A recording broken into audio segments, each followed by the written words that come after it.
Abdullah. It's a tournament that's got off to a great start with that wonderful match yesterday.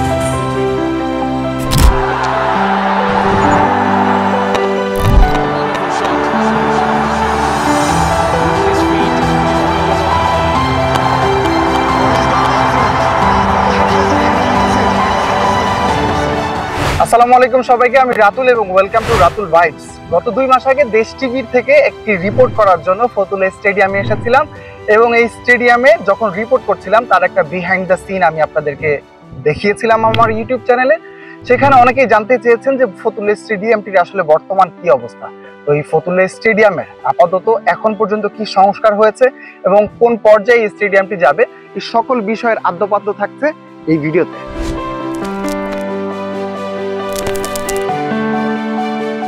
একটা সময় ছিল যখন Fatullah stadium মানেই ছিল আন্তর্জাতিক ম্যাচের উত্তেজনা, গ্যালারি ভর্তি দর্শক আর মাঠ জুড়ে ক্রিকেটের রোমাঞ্চ। কিন্তু আজ প্রায় 10 বছর ধরে এই ঐতিহাসিক স্টেডিয়াম পড়ে আছে পরিত্যক্ত ও নিস্তব্ধ। সিঁড়িতে জন্মেছে গাছ, গ্যালারির সিট ভেঙে পড়ে আছে, মাঠের ঘাসে ফুটে উঠেছে জঙ্গল। না দর্শক না খেলোয়াড়, কেউই নেই এই আন্তর্জাতিক ভেন্যুতে। আসলে স্টেডিয়ামটির দায়িত্ব এখন কার হাতে?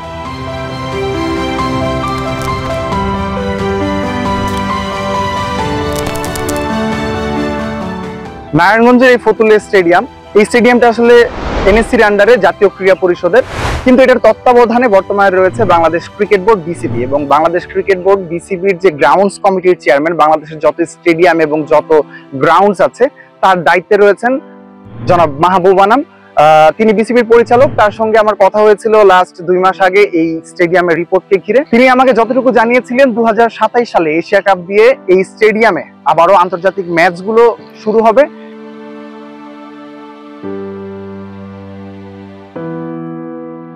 প্রায় 1 দশক আগে আন্তর্জাতিক ম্যাচ অনুষ্ঠিত হয়েছিল এই মাঠে। তারকা ক্রিকেটারদের মাঠ মাতানো পারফরমেন্সে দর্শকদের কলরবে মুখরিত হয়ে উঠেছিল মাঠটি। কালের পরিবর্তনে এখন তা শুধুই স্মৃতির ধ্বংসাবশেষ।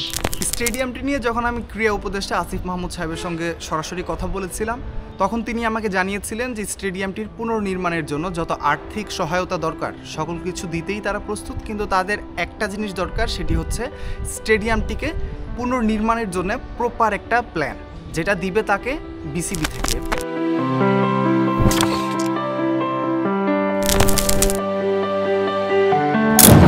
অবহেলা আর অব্যবস্থাপনায় ধীরে ধীরে সবকিছুই থমকে গেছে। দিনের পর দিন চেষ্টা করেও সুযোগ মেলে না বিসিবি পরিচালকদের সঙ্গে সাক্ষাৎ করার। তো ওই দিন বিসিবিতে 7 ঘন্টা অপেক্ষার পর তিনি আমাকে মাত্র 2 মিনিটের মতো সময় দিয়েছিলেন, যেখানে তিনি বলেছিলেন 2027 সালে এশিয়া কাপ দিয়ে এই মাঠে আন্তর্জাতিক ক্রিকেটের যাত্রা শুরু হবে এবং এর আগেই তারা এই মাঠটিতে এবং এই মাঠের বাইরে যে আউটার জায়গাটা আছে সেই আউটারে প্রিমিয়ার লিগের এবং বাংলাদেশে যত ঘরোয়া ক্রিকেটগুলো হয় সেই ম্যাচগুলো পরিচালনার একটা প্ল্যান তাদের রয়েছে।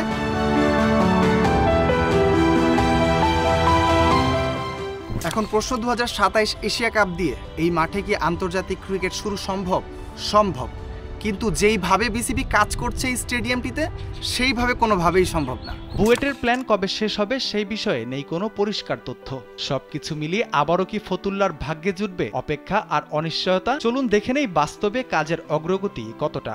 ফতুল্লা স্টেডিয়ামের আসলে সংস্কারের শেষ আপডেট যদি বলা হয় তাহলে বলতে হবে আউটারে এই পিচ তৈরির এই হচ্ছে বর্তমান সবশেষ অবস্থা। কেন যেন বরাবরের মতো এই স্টেডিয়ামটি নির্মাণ কাজের মতোই পিচ তৈরি হতে গিয়েও আবারও থমকে গেছে স্টেডিয়ামের নির্মাণ কাজ।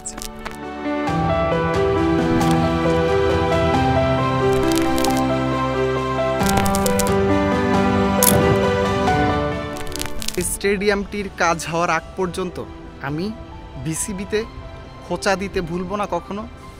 সুযোগ পেলে এই ব্যাপারটাকে উপস্থাপন করব তাদের কাছে যে স্টেডিয়ামটি কেন পড়ে আছে এখন এই অবস্থায়, কেন এটার কাজ হচ্ছে না, কেন আপনারা অবহেলা করছেন এই জিনিসটিকে নিয়ে।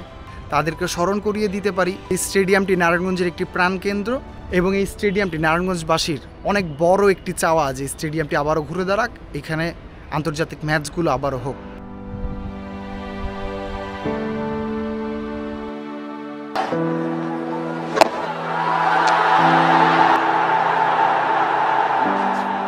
ধন্যবাদ সাথে থাকার জন্য। দেখা হবে পরবর্তী ভিডিওতে।